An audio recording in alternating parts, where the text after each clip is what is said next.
ಬೆಂಗಳೂರಿನ ಹೊರವಲಯದಲ್ಲಿ ವ್ಯಕ್ತಿಯ ಬರ್ಬರ ಹತ್ಯೆ ಆಗಿರೋದರ ಬಗ್ಗೆ ಮಾಹಿತಿ ಲಭ್ಯ ಆಗ್ತಾ ಇದೆ.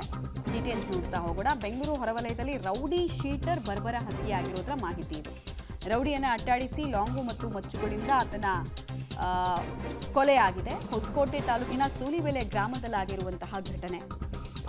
ಖಲೀಂ ಉಲ್ಲಾ ಖಾನ್ 36 ವರ್ಷ ವಯಸ್ಸಿನ ವ್ಯಕ್ತಿ ಕೊಲೆಯಾದಂತಹ ರೌಡಿ ಶೀಟರ್ ಅನ್ನೋದು ತಿಳಿದು ಬರ್ತಾ ಇರೋ ಅಂಶ.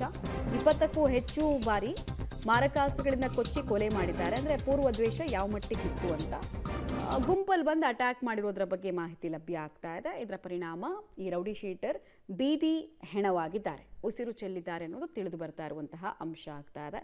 ರೌಡಿಸಮ್ನ ಅಂತ್ಯ ಯಾವಾಗಲೂ ಕೂಡ ಹೀಗೆ ಇರುತ್ತೆ ಅನ್ನೋದನ್ನು ಪೊಲೀಸರು ಯಾವಾಗಲೂ ಹೇಳ್ತಿರ್ತಾರೆ. ಬಟ್ ಆದರೂ ಕೂಡ ಕೆಲವರು ಕೇಳಲ್ಲ, ವಿವಿಧ ಕಾರಣಕ್ಕೆ ಮಚ್ಚು ಇಟ್ಕೊಂಡಿರ್ತಾರೆ. ಬಟ್ ನೋಡಿ, ಅದೇ ಮಚ್ಚಿನಿಂದ ಕೆಲವರ ಜೀವನ ಅಂತ್ಯ ಆಗುತ್ತೆ. ಇನ್ನು ಕೊಲೆಯಾದಂತಹ ಜಾಗದ ಕೆಲ ದೃಶ್ಯಾವಳಿಗಳನ್ನು ತೋರಿಸ್ತಾ ಇದ್ದೀವಿ. ಭೀಕರವಾಗಿ 20ಕ್ಕೂ ಹೆಚ್ಚು ಸಲ ಸ್ಟ್ಯಾಬ್ ಮಾಡಿದ್ದಾರೆ. ಅಂದರೆ ಇನ್ನೆಂಥ ದ್ವೇಷ, ಜಿದ್ದು, ಹಗೆತನ ಈ ವ್ಯಕ್ತಿ ಮೇಲೆ ಇದ್ದಿರಬಹುದು ಆ ಗ್ಯಾಂಗ್ಗೆ ಅನ್ನೋದನ್ನು ನೀವು ಅರ್ಥ ಮಾಡ್ಕೊಳ್ಬೋದು. ಸೊ ಅಟ್ಯಾಕ್ ಮಾಡಿರುವಂತಹ ಗ್ಯಾಂಗ್ಗೆ ಸಂಬಂಧಪಟ್ಟಂತೆ ಕೂಡ ಕೆಲ ಮಾಹಿತಿಗಳನ್ನು ಕಲೆ ಹಾಕ್ತಾ ಇದ್ದಾರೆ. ಯಾರು ಯಾವ ಕಾರಣಕ್ಕೋಸ್ಕರ, ಫೈನಾನ್ಷಿಯಲ್ ಆ್ಯಂಗಲ್ ಇದೆಯಾ ಅಥವಾ ಕೌಟುಂಬಿಕ ಆ್ಯಂಗಲ್ ಇದೆಯಾ, ಯಾವ ಆ್ಯಂಗಲ್ನಲ್ಲಿ ಈ ಕೊಲೆ ಆಗಿದೆ ಅಥವಾ ಹೆಸರು ಮಾಡಬೇಕು ಅಂತ ಕೆಲವರು ಮಾಡಿರುವಂತಹ ಕೃತ್ಯನ ಗೊತ್ತಿಲ್ಲ.